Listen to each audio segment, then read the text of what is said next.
Hundreds of migrants heading to the U.S. stopped in Guatemala. Guatemalan authorities have said they are working, humanely, to return people to their countries of origin. Over the past year, large caravans of migrants have been stopped trying to cross Central American countries. A migrant caravan made up of several hundred men, women and children was stopped by authorities in Guatemala. Authorities said the group, who had set off from the Honduran city of San Pedro Sula on Saturday, was attempting to make its way across Mexico to the U.S. border, nearly 1,200 miles, 2,000 kilometers, away. The migrants, many from Honduras and Nicaragua, had arrived in the Honduran border town of Corinto on Saturday afternoon.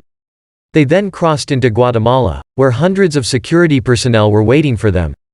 There was a violent confrontation with security officials, during which stones and other objects were reportedly thrown. Guatemalan police said that a dozen officers had been injured as they attempted to turn the group back. According to the Guatemalan Migration Institute, discussions on returning the migrants to their home countries have begun. People are being returned. Everything in order, humanely, the Institute's General Director Carlos Emilio Morales said. Also read, COVID, China, climate. Online Davos event tackles big themes. We are protecting our borders. We are protecting the health of all Guatemalans, Morales added. Migrants wishing to remain in Guatemala are required to have identification, proof of vaccination, along with a negative COVID-19 test. A photographer with AFP news agency reported seeing people without those required documents being turned back to Honduras. In search of a better life, a Nicaraguan man called Ovaldo told AFP that his primary concern was a better life for their family. There is no work, Pablo Mendez told Reuters news agency. The Honduran father was carrying his 2-year-old daughter in his arms. That is why people are leaving in this caravan.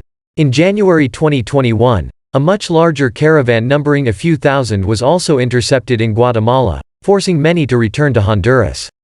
Those in Saturday's group said they were making the arduous journey to escape poverty and violence and begin new lives. Many had been victims of natural disasters like floods and drought. Criticism of U.S. migration policy. In September 2021, the Biden administration faced a flood of criticism over its handling of the thousands of migrants who had gathered underneath a bridge at Del Rio, at the U.S.-Mexico border. Images of U.S. border guards on horseback chasing down migrants aggressively to stop from proceeding were widely condemned by rights groups.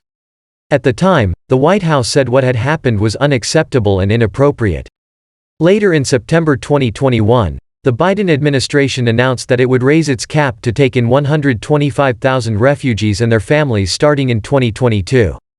However, in December, the U.S. announced it would be reinstating a contentious Trump-era border program that forces asylum seekers to wait in Mexico pending U.S. immigration hearings.